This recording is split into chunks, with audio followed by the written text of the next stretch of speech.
Halo, gue Angeline Kalista, founder dari Sirsak, and welcome to Indonesia After the Fact.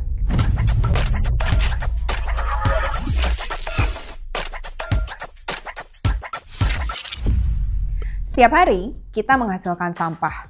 Plastik bekas jajan, kantong kresek ojek online, kardus sisa unboxing, dan semuanya kita buang, lalu merasa lega.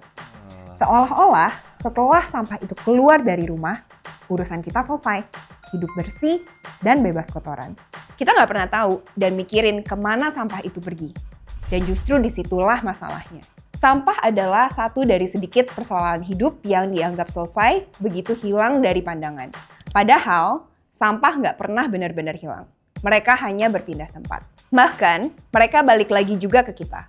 Dalam bentuk air yang tercemar, udara yang sesak, atau mikroplastik yang diam-diam masuk ke makanan kita. Bahkan, baru-baru ini riset mengatakan bahwa badan kita setiap bulan mengonsumsi 15 gram mikroplastik atau setara 3 kartu kredit. Bayangin aja, kita setiap bulan makan 3 kartu kredit. Dan itu yang harusnya kita ingat. Sampah itu emang hal yang mundane, urusan sehari-hari. Tapi bukan artinya sampah itu persoalan kecil.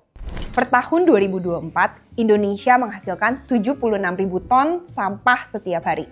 Kalau diibaratin, ada tumpukan 76.000 mobil Toyota Avanza yang penuh tiap hari. Bahkan, World Bank di tahun 2023 bilang kalau Indonesia adalah negara penghasil sampah terbesar kelima di dunia. Dan dari angka setinggi itu, pertanyaan utamanya tetap, kemana sih semuanya itu dibawa? Dalam sebuah sistem yang ideal, sampah yang dibuang dipilah dari sumber. Yang organik masuk ke komposter biar jadi kompos, pakan ternak, yang bisa didaur ulang masuk ke bank sampah dan industri daur ulang. Sisanya yang residu diolah menjadi energi. Dan lagi, idealnya semua pihak itu terlibat.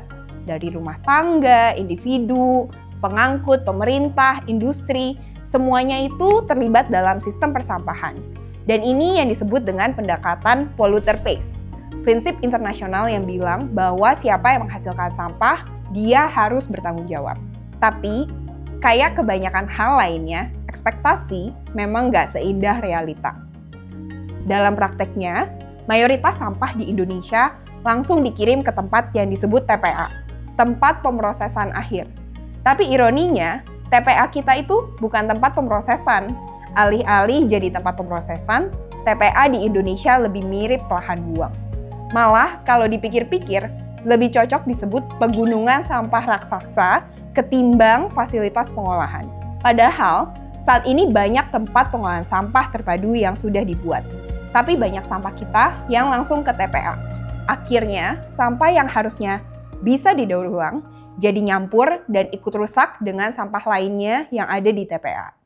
Dan problem ini nyata, kondisinya bisa langsung kita lihat di lapangan. Bantar Gebang misalnya. Bantar Gebang sudah beroperasi sebagai TPA dari 1989 dan seharusnya tutup tahun 2021 kemarin karena overload.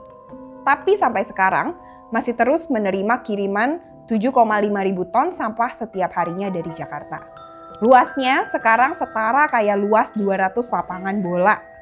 Gak heran, TPA Bantar Gebang ini dinobatkan jadi TPA tergede bukan cuma di Indonesia tapi Asia Tenggara. Dan jangan bangga, ini bukan pencapaian. Ini artinya ada indikasi kegagalan dalam cara kita mengelola sampah. Dan itu baru satu kota. Bayangin TPA di Bandung, Surabaya, Makassar, semuanya overload juga. Dan ini bukan cuma kabar buruk buat warga yang tinggal deket TPA seperti Bantar Gebang karena soal bau. Tapi juga kabar buruk untuk kita semua. Dampaknya bisa langsung terasa. Kebocoran sampah ke sungai, pencemaran air tanah, emisi gas rumah kaca, kebakaran, bahkan dampaknya bisa langsung ke piring kita. Gimana bisa?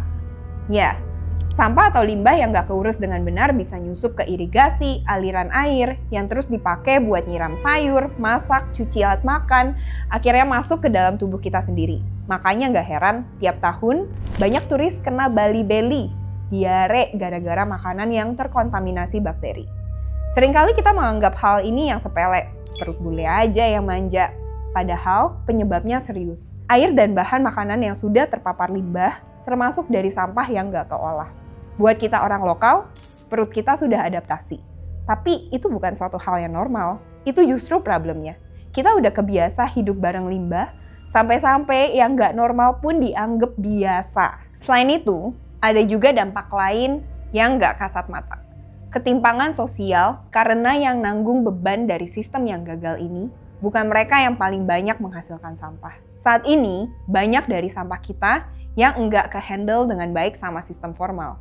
Akhirnya banyak celah yang diisi oleh sektor informal.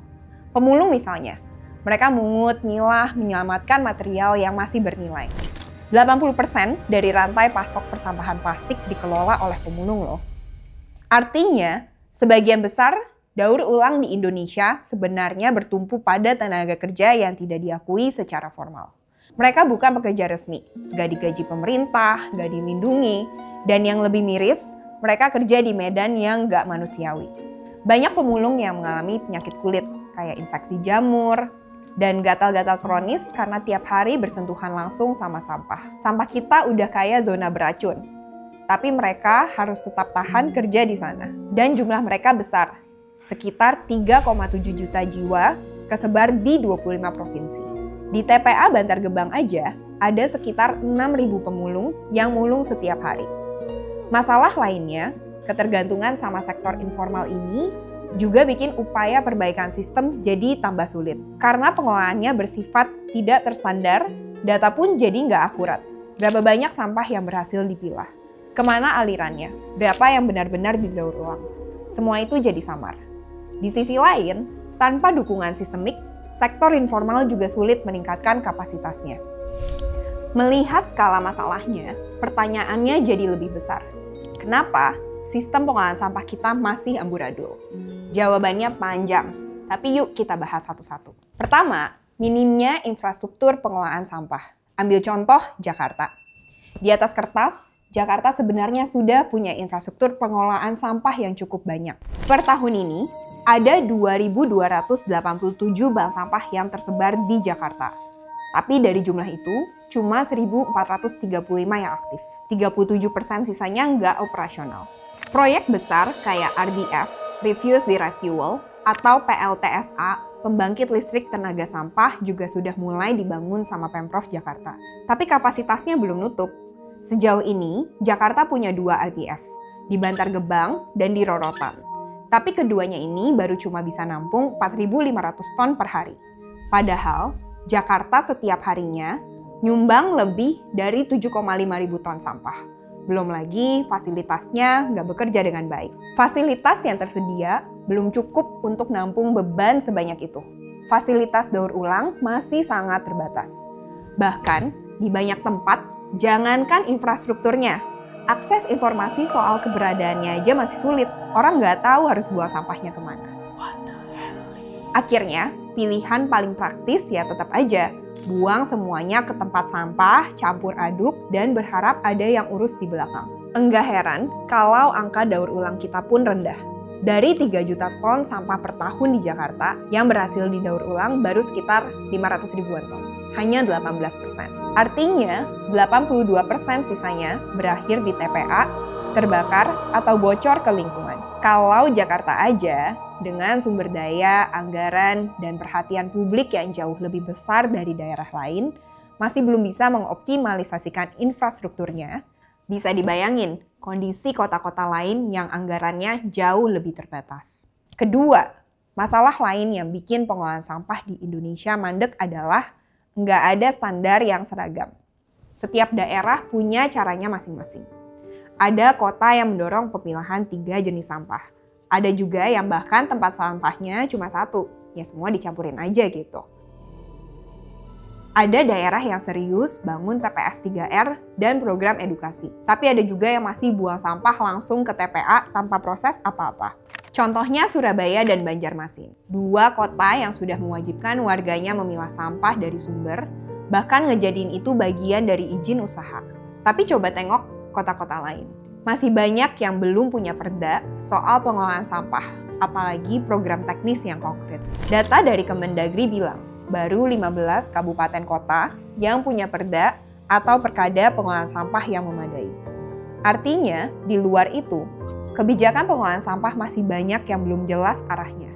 Kementerian Lingkungan Hidup sendiri mengakui masalah ini, mulai dari definisi sampah terkelola, alur pelaporan, metode pengolahan, sampai cara pemantauan. Belum ada sistem yang menyatukan semuanya. Tanpa SOP yang seragam, tiap daerah jalan sendiri-sendiri. Data jadi susah dibandingkan, evaluasi jadi setengah-setengah. Ketiga, pendanaan yang masih jauh dari cukup. Sampah itu masalah serius, tapi sayangnya pendanaannya belum dianggap serius. Ambil contoh DKI Jakarta. Tahun 2024, Pemprov mengalokasikan sekitar 3,14 triliun buat pengelolaan sampah. Angka ini memang kelihatan besar, tapi kalau dibandingkan dengan total APBD Jakarta, sebenarnya cuma 3,8%. Padahal, World Bank menyarankan minimal 5% dari anggaran daerah harus dialokasikan untuk pengelolaan sampah yang layak. Lebih miris lagi kalau kita lihat daerah lain. Rata-rata APBD daerah di Indonesia untuk urusan persampahan cuma 0,6%. Padahal biaya operasional harian untuk angkutan sampah, BBM truk, pemeliharaan TPA, sampai pengadaan alat bantu, semuanya itu butuh uang. Dana yang ada pun seringkali habis cuma buat pengangkutan. Mulai dari bayar armada, supir, bahan bakar, hingga maintenance truk. Padahal, yang kita butuhkan sebenarnya lebih dari sekedar mengangkut. Kita juga butuh edukasi masyarakat, pengadaan fasilitas, hingga pengembangan teknologi pengolahan. Kalau semua anggaran terserap habis di urusan hilir, gimana bisa ada pembenahan dari hulu? Dan hulu di sini bukan cuma soal infrastruktur, tapi juga soal cara berpikir. Budaya kelola sampah nggak bisa tumbuh kalau dari kecil aja kita nggak pernah diajarin. Beberapa sekolah emang udah mulai ngenalin soal pilah sampah ke anak-anak, tapi masih jauh dari cukup dan belum merata. Kalau kita bandingin sama negara lain, Taiwan misalnya, mereka mewajibkan pelatihan lingkungan tiap tahun buat siswa. Malaysia, mereka juga mengenali daur ulang lewat pelajaran sekolah dasar. Di sana, perubahan budaya dimulai dari kelas. Sementara di sini, sebagian besar perubahan masih dibebani ke individu, tapi tanpa dibekali sejak dini. Tanpa investasi yang serius dan terencana di sektor ini, sistem pengolahan sampah kita bakal terus bergantung pada solusi sementara. Padahal, sampah datangnya harian, bukan musiman. Keempat, regulasi sudah ada. Tapi, kalau soal aturan, Indonesia sebenarnya punya. Ada Perpres nomor 97 tahun 2017 tentang Jaksranas, atau Kebijakan dan Strategi Nasional Pengolahan Sampah Rumah Tangga dan sejenis sampah rumah tangga. Targetnya cukup ambisius, pengurangan sampah sebesar 30% dan penanganan 70% di tahun 2025. Yap, ini langkah besar. Tapi masalahnya, implementasinya masih setengah jalan. Padahal, ini udah tahun 2025.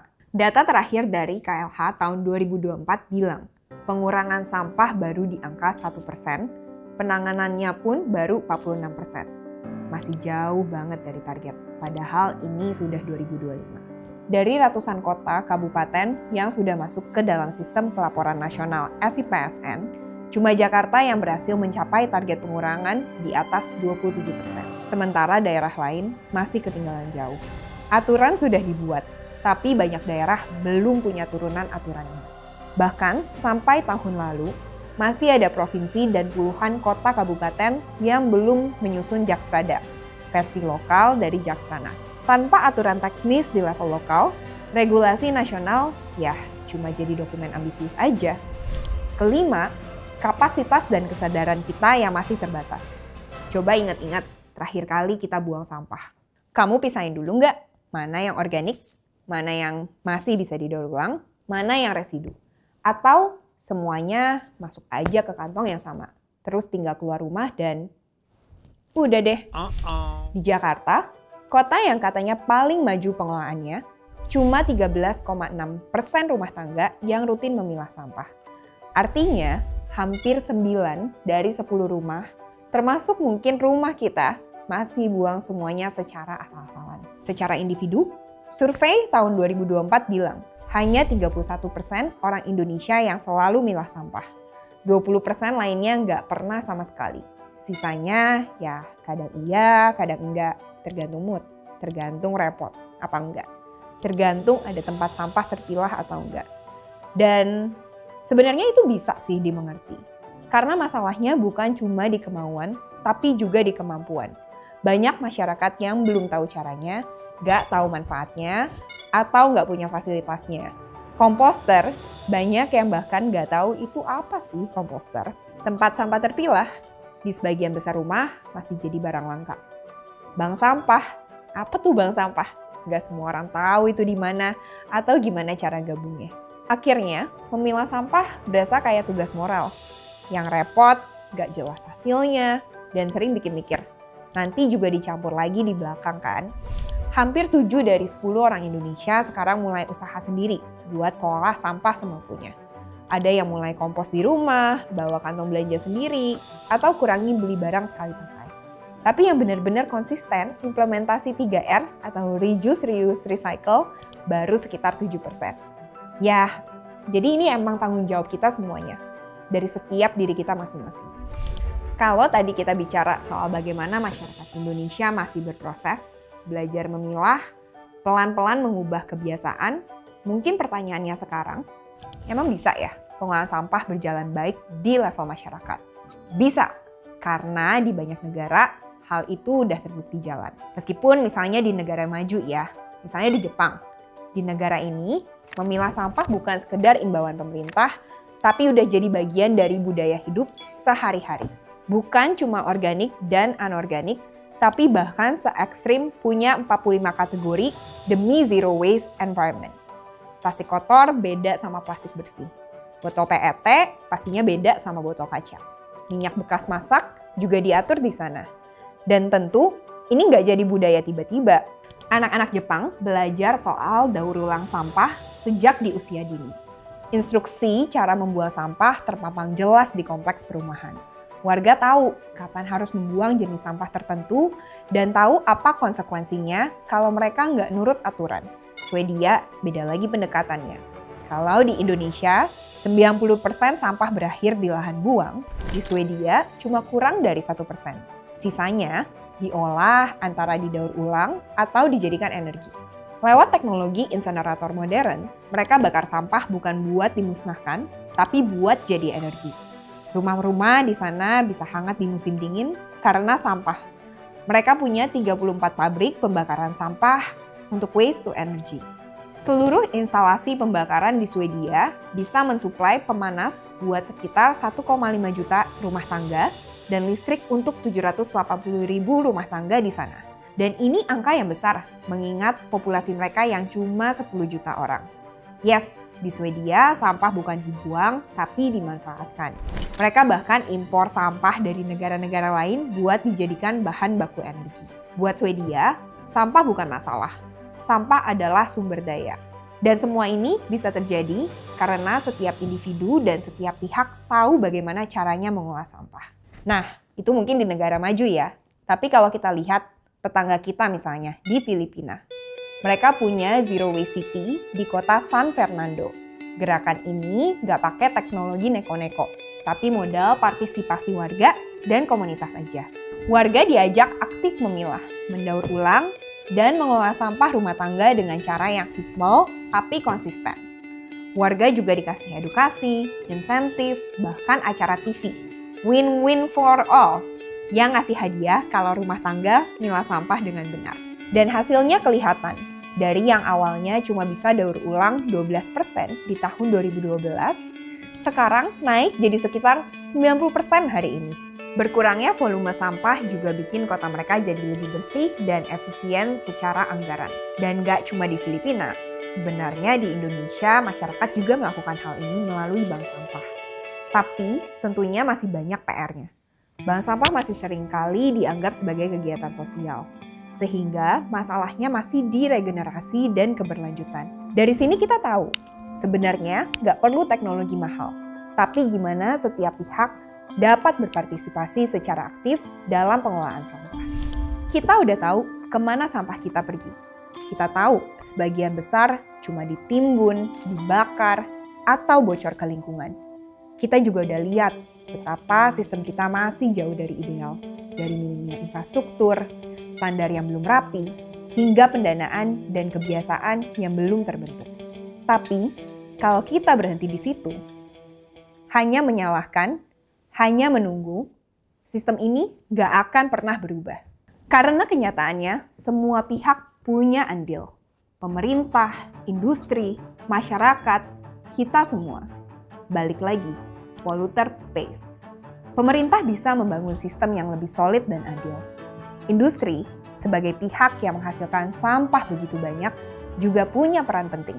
Mendesain ulang produk, bertanggung jawab atas limbah yang mereka hasilkan. Tapi sistem yang kuat gak cukup cuma dibangun dari atas. Butuh perubahan dari bawah juga, dari pola pikir masyarakatnya. Makanya, perbaikan juga harus nyentuh akar.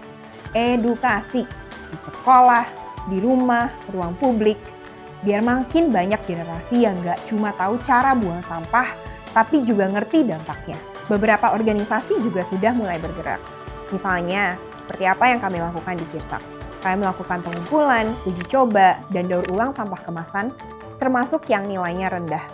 Kami bangun sistem dari dasar, dari infrastruktur, teknologi, pendampingan, sampai jaminan sosial buat para aktor yang ada di sektor persampahan. Tapi ujung-ujungnya, semua itu nggak akan berarti kalau kita sebagai pengguna akhir tetap tidak menghiraukan. Karena pada akhirnya, kita yang setiap hari memutuskan mau dibuang kemana, dipilah atau asal aja, mau mengabaikan atau mengubah kebiasaan. Mulainya bisa dari yang sederhana, pilah sampah, bawa tas belanja sendiri, setor ke bank sampah, atau dukung produsen yang bertanggung jawab. Kecil sih, tapi kalau dilakukan berjuta orang, efeknya nyata. Thank you for watching and I'll see you in the next Indonesia After the Fact.